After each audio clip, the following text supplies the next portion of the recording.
Okay, here's the setup. Trump has not seen Netanyahu in almost 4 years since the end of his presidency, and this is how he greets him.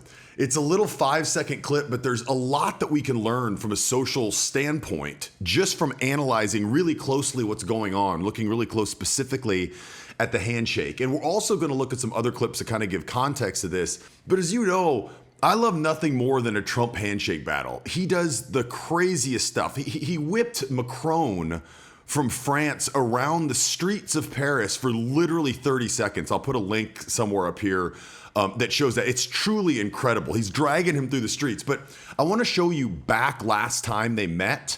Watch Trump ignore the handshake attempt here. They've always had a bit of a frosty relationship. It's been good, it's been bad. But Trump always wants to kind of let him know that he's in the lead and he's the one calling the shots. So check out this and see how this strikes you. Okay, so you can't say that he didn't see that because he actually touched his arm and pushed him and he still ignores it and walks away. So that's just exerting dominance. It's been very easy for him to shake the hand and look at his face. Not very comfortable because Trump's establishing that. Okay, so let's watch this. And I want you to notice Trump, one of his famous moves is to pull people off balance. And look what he does. And also listen to what he says. And we'll go back and critique it.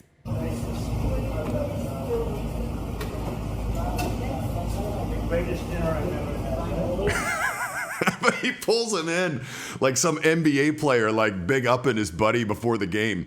And once again, it's assertion of dominance to show him who is the boss. But he also is doing this in a very casual way. And did you notice what he says? Watch this other angle where the audio is isolated a bit better. The greatest dinner I've ever had. Come on, let's get it. Okay, so 4 years, you haven't seen somebody. What does he say? Oh, it's such a pleasure to see you again. It's great to have you back in the country. Great to have you back on the golf course. I'm really looking forward to working with you. No, what does he say? That's the greatest dinner I've ever had. I don't know what it means. Probably a throwback to when Netanyahu rolled out the red carpet, some kind of a personal inside joke. Get in here. Greatest dinner I've ever had. It makes people comfortable with you because the assumed familiarity. And he is going to accept that frame. Him and his wife are going to be much more comfortable than if he would have come with a more stiff, the old school presidential. Like I said, it's great to have you here. It's such a pleasant surprise to have you here. Thank you for making time to meet with me.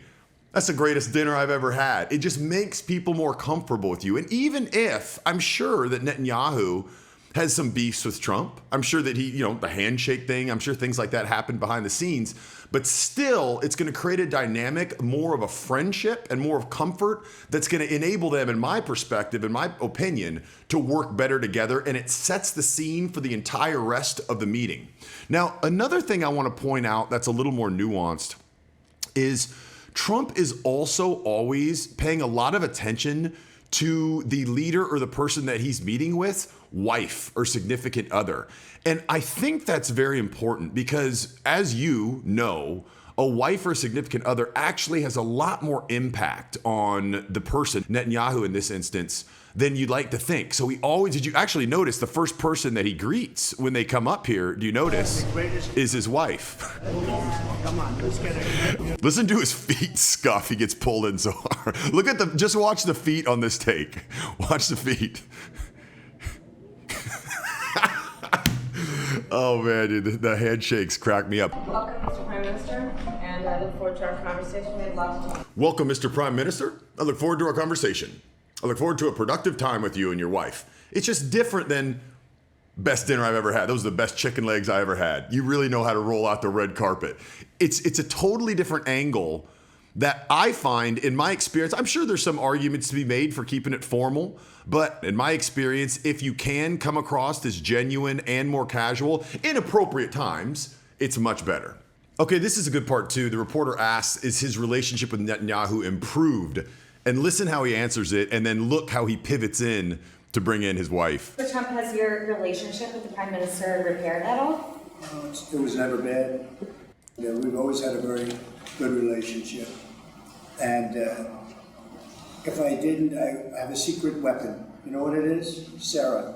sitting right up there. I have Sarah. Okay, now it's important just because it lightens up the mood of that whole whatever this is dinner interview thing, and so it just shows that he's not being crushed by the opposition that continually tells him, what you're doing is wrong and you can't do this. It's like he's saying, no, listen, I have made up my mind about this. I know her. They probably have a good relationship. I'm comfortable doing this and I have the confidence to do this, even though people who don't know the context may come out. I'm sure there's videos that show this. It's like Trump's inappropriate hands on a woman who's not his wife. He knows he's going to face that, but even in the face of that adversity, he's willing to do it because he's not going to be pushed around by people who are trying to say, you can't do this because we're going to make you look like this. And I think that that's important. I think it's powerful. I think when you want to live with integrity, you need to come up with your own beliefs and live with them regardless what other people say. And regardless where those beliefs come from, everyone has different beliefs, different religions, different schools of thought that they come from. But it is important, if you want to have true confidence in this world, to live within integrity of what you believe is true and not be pushed around and influenced by other people in a way that forces you to live in a way that's not aligned with your integrity, because that leads to a lack of confidence. Another thing that Trump is really good at is talking trash. Like, we talk about how he's a normal kind of guy saying things that are not necessarily super stiff and formal and what used to be known as presidential. But remember in the debates when he used to make fun of people? Like, it was the first time they'd ever seen in the debates, like the guys were just shy. Everyone remembers that Rand Paul instance, but like they had no idea what to say when Trump was making fun of them because they'd never been exposed to that, right? They thought that those days were back when they were in the bars in college. But as you know, in your workplace, there's probably someone who makes fun of people, who makes jokes, who kind of belittles them, and they could be in good nature, but they do kind of put the other person down if they don't have a quick comeback to come back with. And the problem is, the people who are just, they call them easy targets. It's because people know if you pick on them, they're not going to come back with anything. They're not going to push back. They don't have any comebacks. They don't have any confidence to come back. And the sad thing is those people become easy targets. And then people who usually don't even pick on other people feel like they're the person they can pick on because they're an easy target and won't come back with anything. Don't be in that situation. If you've ever been in a situation where someone made a crack at you or made a joke at you or belittled you and you didn't know what to say back, that may seem like a small thing, but it actually really cripples your social confidence and inhibits you from going into social situations that you'd like to because you're afraid you won't be able to handle yourself. And because of that, I made a specific program with kind of a goofy name called the Quick and Witty Comeback Boot Camp. And what I did is break down into like a decision tree what you need to do to come up with an awesome comeback that really puts them in their place. But it actually makes you look better than if they never would have made fun of you. So now when you go into situations, you can have a comeback. You almost hope that people are going to pick on you because you're going to spin it right back around. It's actually going to increase your social status. And a lot of people that I've worked with in the past that I coach are, engineers and very logical type people, but very smart.